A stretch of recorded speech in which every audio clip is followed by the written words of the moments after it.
RRB NTPC exam में history से जो है बहुत सारे क्वेश्चन आ रहे हैं।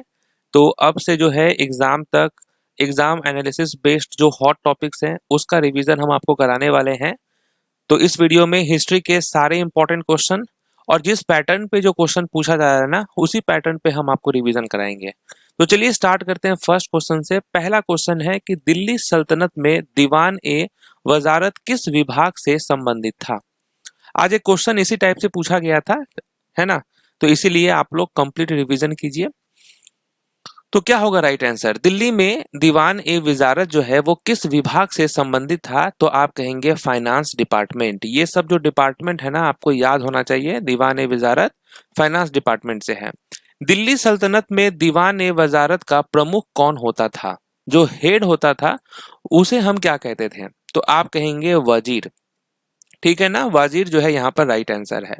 दीवान ए अर्ज किस विभाग से संबंधित था। दीवान ए अर्ज अगर आपसे पूछे एग्जाम में तो ये किस विभाग से संबंधित था। मिलिट्री विभाग से संबंधित था, सैन्य विभाग से। दिल्ली सल्तनत में दीवान ए अर्ज की स्थापना किसने की थी। जो इसकी स्थापना है वो किसने किया था। तो बलबन ने किया था, याद रखना है, बलबन। नेक्स्ट है दीवान ए इंसा का कार्य क्या था। दीवान ए इंसा जो है ये किस डिपार्टमेंट से रिलेटेड है। तो स्टेट कॉरेस्पॉन्डेंस से। नेक्स्ट है दीवान ए रसालत किन मामलों को देखता था। दीवान ए रसालत जो है वो किन मामलों को देखा करता था। तो आप कहेंगे foreign affairs and religious matters, विदेशी मामले और धार्मिक कार्य को ये देखता था। दीवान ए कोही विभाग की स्थापना किसने की थी। अगर आपसे पूछे एग्जाम में कि दीवान ए कोही विभाग की स्थापना किसने की थी तो आपको कहना है मोहम्मद बिन तुगलक ने इसकी स्थापना किया था। दीवान ए कोही किस क्षेत्र से संबंधित था। दीवान ए कोही जो है ये एग्रीकल्चर क्षेत्र से संबंधित था, कृषि विभाग से। दीवान ए बंदगान की स्थापना किस शासक ने की थी। दीवान ए बंदगान की स्थापना जो है ये किसने किया था। तो फिरोज शाह तुगलक ने किया था, याद रखना है, फिरोज शाह तुगलक। दीवान ए बंदगान किससे संबंधित था। ये किससे संबंधित था। तो आप कहेंगे स्लेव्स वेलफेयर से, गुलामों की देखभाल से संबंधित था दीवान ए बंदगान। दीवान ए खैरात किस उद्देश्य से स्थापित किया गया था। ये किस उद्देश्य से स्थापित किया गया था दीवान ए खैरात। तो आप कहेंगे गरीबों की सहायता और दान से संबंधित था, ये इसके लिए किया गया था ये दीवान ए खैरात। दीवान ए खैरात की स्थापना किस शासक ने की थी। किसने किया था इसकी स्थापना। फिरोज शाह तुगलक ने किया था। दीवान ए इश्तियाक की किस विभाग से संबंधित था। दीवान ए इश्तियाक जो है ये किस विभाग से संबंधित था। तो पेंशन डिपार्टमेंट से था। उस वक्त में जो है पेंशन डिपार्टमेंट से जो डिपार्टमेंट था वो दीवान ए इश्तियाक था। दीवान ए इश्तियाक विभाग की स्थापना किसने की थी। इसकी स्थापना जो है फिरोज शाह तुगलक ने ही किया था। बारिद ए मुमालिक किस विभाग का प्रमुख था। बारिद ए मुमालिक जो है ये किस विभाग का प्रमुख था। इंटेलिजेंस डिपार्टमेंट का, खुफिया विभाग का। आरिज ए मुमालिक किस विभाग का प्रमुख था। ओके, यहाँ है आरिज ए मुमालिक और इससे पहले क्या था, बारिद ए मुमालिक। तो बारिद जो है ये आपका इंटेलिजेंस से था, लेकिन आरिज ए मुमालिक किस विभाग का प्रमुख था। तो आप क्या कहेंगे, मिलिट्री डिपार्टमेंट, सैन्य विभाग। दिल्ली सल्तनत में काजी उल कुजात किस विभाग का प्रमुख था। काजी उल कुजात was the head of which department in the Delhi sultanate. तो आप कहेंगे जस्टिस डिपार्टमेंट, न्याय विभाग। दिल्ली सल्तनत में जन साधारण के आचरण और बाजारों की निगरानी करने वाले अधिकारी को क्या कहा जाता था। तो क्या कहेंगे आप, इसे क्या कहा जाता था। तो मुहतसिब जो है ये इसे कहा जाता था। ओके, मुहतसिब। नेक्स्ट है मुशरिफ ए मुमालिक किस पद को दर्शाता है। मुशरिफ ए मुमालिक वाजदी ये किस पद को दर्शाता है। तो ध्यान रखना है अकाउंटेंट जनरल, ठीक है, महालेखाकार को ये दर्शाता है मुशरिफ ए मुमालिक। वहीं अगर मुस्तौफी ए मुमालिक अगर आप पूछे कि ये किस पद को पद पर कार्य करता है? मुस्तौफी ए मुबालिक, तो आप कहेंगे ऑडिटर जनरल। तो यहां देखिए कंफ्यूज नहीं होना है, मुशरिफ बोले तो अकाउंटेंट जनरल, और मुस्तौफी बोले तो आपको कहना है ऑडिटर जनरल। ठीक है। नेक्स्ट है कि दिल्ली सल्तनत में एकता प्रणाली किस शासक ने शुरू की थी? एकता प्रणाली की बात करें तो ये किस शासक ने शुरू की थी? इल्तुतमिश ने शुरू किया था इसे। तुर्कान ए चहलगानी किसका समूह था? तुर्कान ए चहलगानी जो है ये आज के एग्जाम में पूछा भी गया था, जैसा कि रिव्यू में मैंने देखा है। तो तुर्कान ए चहलगानी जो है वो किसका समूह था? तो 40 शक्तिशाली तुर्की अमीरों का। और इसकी स्थापना जो है इल्तुतमिश ने किया था और इसको रद्द बलबन ने कर दिया था। तुर्कान ए चहलगानी का संगठन किसने किया था? इसका जो है स्थापना इल्तुतमिश ने किया था। नेक्स्ट है चश्मा ए शाही बाग का निर्माण किसने करवाया? चश्मा ए शाही बाग का निर्माण जो है ये अली मर्दान खान ने करवाया था। अमीर ए अखूर किस विभाग का प्रमुख था? अमीर ए अखूर जो है ये किस विभाग का प्रमुख था? तो आप क्या कहेंगे? Royal stables. ठीक है, शाही अस्तबल। नेक्स्ट है लाल किले की नहर ए बहिसत किससे जुड़ी थी? लाल किले की जो नहर ए बहिसत जो है वो किससे जुड़ी है? शाहजहां से। बादशाही मस्जिद लाहौर का निर्माण किसने करवाया? बादशाही मस्जिद का निर्माण जो है ये किसने करवाया था? औरंगजेब ने। मनसबदारी प्रणाली किस मुगल शासक द्वारा शुरू की गई थी? मनसबदारी प्रणाली जो है ये हुआ था अकबर के द्वारा। मनसबदारी प्रणाली किससे संबंधित थी? ये जो प्रणाली थी वो किससे संबंधित थी? सैन्य और प्रशासनिक पद प्रणाली से। नालंदा महाविहार की स्थापना किस राजा ने की थी? इसकी स्थापना जो है कुमार गुप्त प्रथम ने किया था 427 में। शक वंश का संस्थापक कौन था? फाउंडर ऑफ द शक डायनेस्टी। इसके फाउंडर का नाम क्या है? राजा मोगा। गुजरात पर शासन करने वाला अंतिम हिंदू वंश कौन सा था? गुजरात पर शासन करने वाला जो अंतिम हिंदू वंश कौन सा था? तो आप कहेंगे वाघेला वंश। वाघेला डायनेस्टी होगा करेक्ट आंसर। वाघेला वंश गुजरात का अंतिम हिंदू वंश था जिसे 1304 ईस्वी में अलाउद्दीन खिलजी ने जीत लिया था। नेक्स्ट है कदम्ब वंश की स्थापना किसने की थी? इसकी स्थापना जो है किसने किया था? तो आप कहेंगे मयूर शर्मा ने किया था। आंध्र क्षेत्र में इक्ष्वाकु वंश का संस्थापक कौन था? तो आंध्र प्रदेश में जो इक्ष्वाकु वंश था उसका संस्थापक कौन था? तो आप कहेंगे वासिष्ठ पुत्र जो है यहां होगा करेक्ट आंसर। चोल अभिलेखों में वर्णित वेठी कर किस रूप में लिया जाता था? ये जो वेठी टैक्स है ये किस रूप में लिया जाता था? तो फोर्स्ड लेबर के रूप में लिया जाता था। ठीक है, वेठी जो है ये जबरन श्रम के रूप में लिया जाने वाला कर था। नेक्स्ट है विचित्रचित्त किस शासक की उपाधि थी? विचित्रचित्त किस शासक की उपाधि थी? तो आप क्या कहेंगे? राइट आंसर यहां पर क्या होगा? महेंद्र वर्मन प्रथम होगा। एलोरा का कैलाश मंदिर किसने बनवाया था? ये आप जानते होंगे कि एलोरा का जो कैलाश मंदिर है वो किसने बनवाया था? कृष्ण प्रथम ने बनवाया था। राष्ट्रकूट राजा कृष्ण प्रथम ने 8वीं शताब्दी में एक ही चट्टान को कटवाकर कैलाश मंदिर बनवाया था। बाघ गुफाएं किस काल की चित्रकला के लिए प्रसिद्ध है? बाघ केव सुने होंगे आप। गुप्ता पीरियड होगा करेक्ट आंसर। मध्य प्रदेश में है ये। मध्य प्रदेश की जो बाघ गुफाएं हैं ये गुप्तकालीन चित्रकला के उत्कृष्ट उदाहरण है। चोल वंश का संस्थापक कौन था? चोल वंश के संस्थापक का नाम है विजयालय। नेक्स्ट है मेहरौली का लौह स्तंभ किस काल का माना जाता है? मेहरौली का जो लौह स्तंभ है वो किस काल का माना जाता है? तो आप कहेंगे गुप्त काल। गुप्त पीरियड होगा राइट आंसर। बीबी का मकबरा किसकी याद में बनाया गया था? बीबी का मकबरा किसकी याद में बनाया गया था? तो यहाँ आप कहेंगे रबिया उद दौरानी। ये उनका ओरिजिनल नेम है रबिया उद दौरानी। कण्व वंश का संस्थापक कौन था? कण्व वंश का संस्थापक कौन था? तो आप कहेंगे वासुदेव कण्व। कुवत उल इस्लाम मस्जिद का निर्माण किस शासक ने करवाया था? कुवत उल इस्लाम मस्जिद का निर्माण जो है ये कुतुबुद्दीन ऐबक ने करवाया था।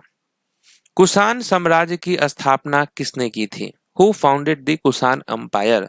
तो इनका क्या नाम है? कुजुल कडफिसेस जो है ये होगा राइट आंसर। नेक्स्ट है बिशन दास किस मुगल सम्राट के दरबार का प्रसिद्ध चित्रकार था? बिशन दास। बिशन दास जो है जहांगीर के दरबार का प्रसिद्ध चित्रकार था। महजरनामा 1579 किस मुगल सम्राट ने जारी किया था? तो क्या होगा? ये किया था किसने? अकबर ने।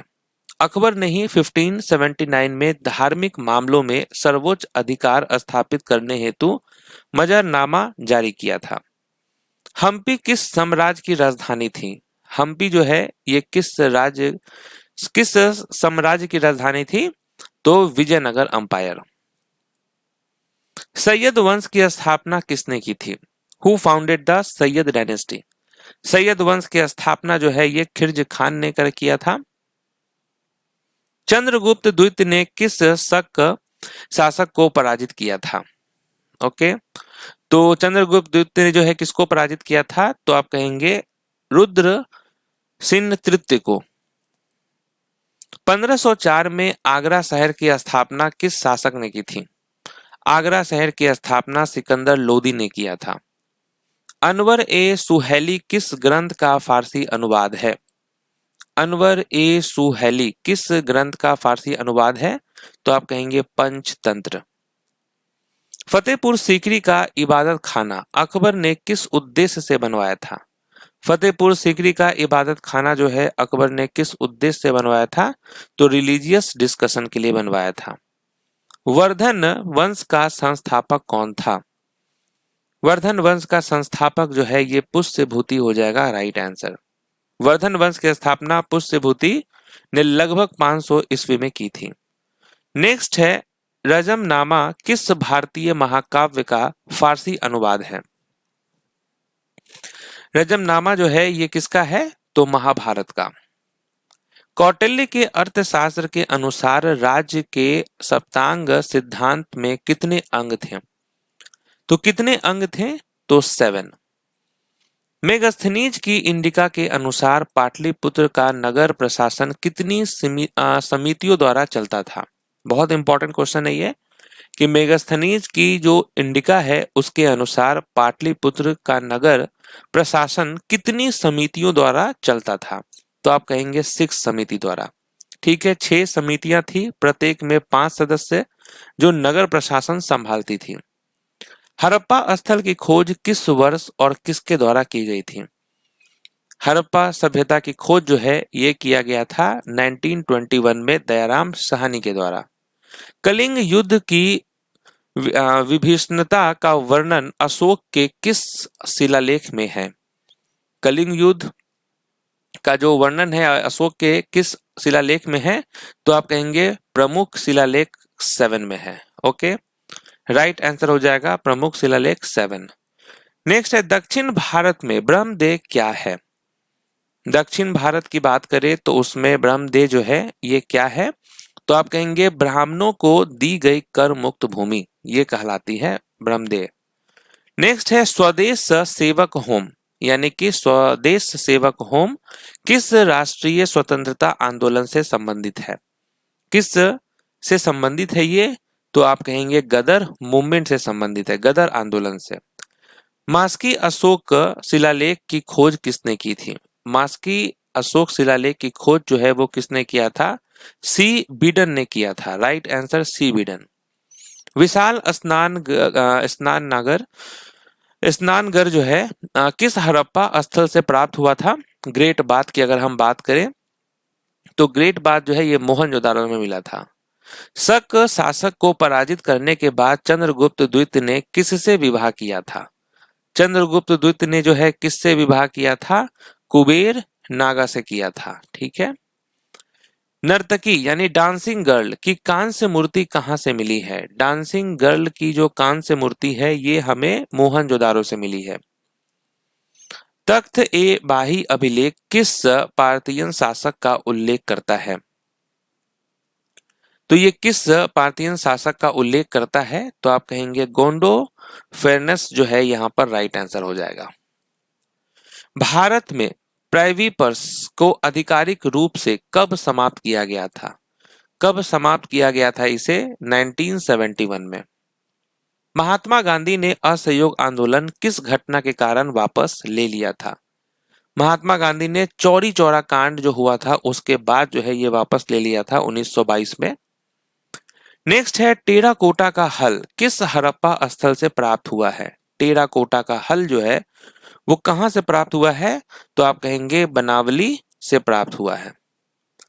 नेक्स्ट है माध्यमिक दर्शन के प्रतिपादक कौन थे? तो इसके अगर हम प्रोपाउंडर की बात करें तो इनका नाम है नागार्जुन। नेक्स्ट है पुरोहित राजा यानी प्रिस्ट किंग की मूर्ति किस हड़प्पा स्थल से मिली है? प्रिस्ट किंग की जो मूर्ति है ये हमें कहां से मिली है? मोहनजोदारो से।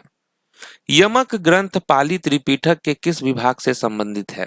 यमक ग्रंथ पाली त्रिपिटक के किस भाग से संबंधित है? तो आप कहेंगे अभिधम पीठक से। अभिधम पीठक। आर्यक स्तंभों वाला मंच किस बौद्ध स्मारक की विशेषता है? ये किस बौद्ध स्मारक की विशेषता है? तो आप कहेंगे अमरावती स्तूप से। गोपिका गुफा का निर्माण किसने करवाया था? अगर हम बात करें गोपिका गुफा की तो इसके निर्माण किसने करवाया था? दशरथ मौर्य ने करवाया था। याद रखेंगे दशरथ मौर्य। द्वितीय बौद्ध संगीति 383 ईसा पूर्व वैशाली में किसके संरक्षण में हुई थी? सेकेंड बुद्धिस्ट काउंसिल किसके संरक्षण में हुई थी? तो आप कहेंगे राजा कालाशोक के संरक्षण में हुई थी। पशुपति महादेव की मुहर कहां से मिली थी? पशुपति महादेव की मुहर जो है ये हमें मोहनजोदारो से मिली है। लोमास ऋषि गुफा कहाँ स्थित है? लोमास ऋषि केव जो है ये कहाँ है? बारबरा हिल्स बिहार में है। नेक्स्ट है फोर्थ बुद्धिस्ट काउंसिल जो है ये किसके संरक्षण में हुई थी? Fourth Buddhist council Kanishka.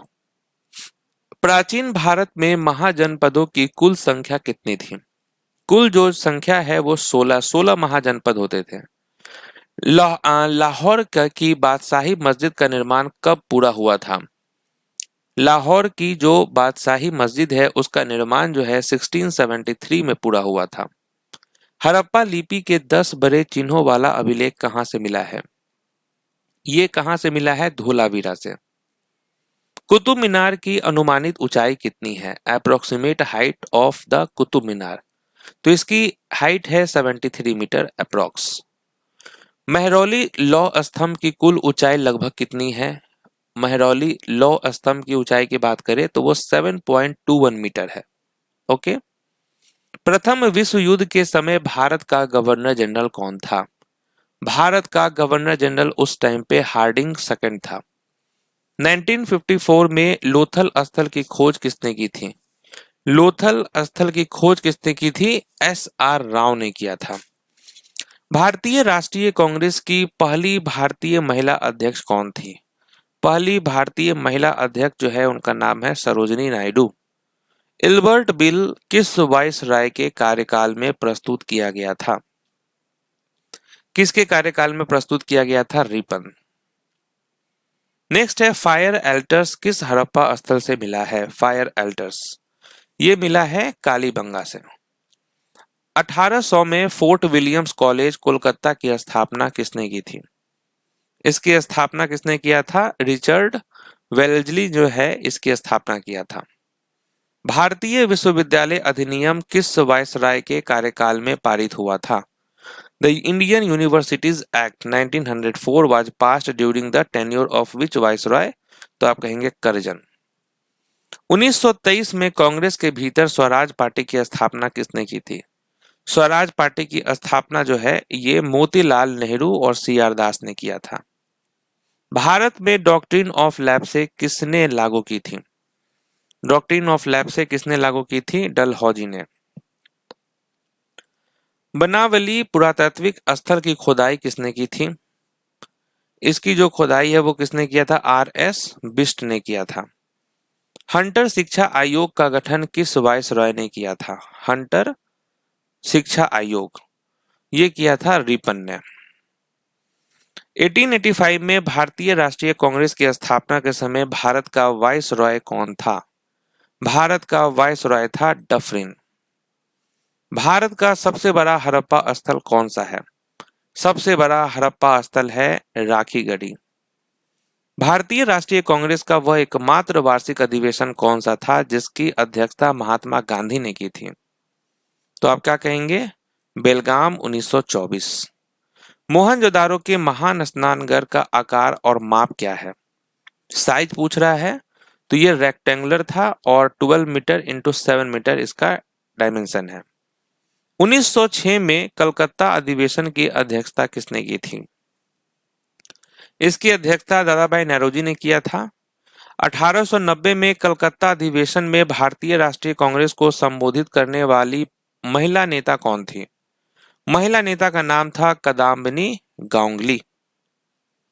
दिसंबर 1885 में बॉम्बे में आयोजित भारतीय राष्ट्रीय कांग्रेस के प्रथम अधिवेशन में कितने प्रतिनिधियों ने भाग लिया था? टोटल 72 प्रतिनिधि थे। खेड़ा सत्याग्रह की शुरुआत किस वर्ष हुई थी? खेड़ा सत्याग्रह कब हुआ था? 1918 में। तो यहाँ पर हमारा ये हिस्ट्री वाला टॉपिक होता है कंप्लीट। बाकी एग्जाम का रिव्यू जैसा जैसा आएगा, जो जो टॉपिक से आपसे क्वेश्चन पूछेगा वो सब हम लोग इस वीडियो में आगे हम लोग नेक्स्ट वीडियोस में करते रहेंगे। तो मिलते हैं नेक्स्ट वीडियो में, तब तक के लिए ऑल द बेस्ट।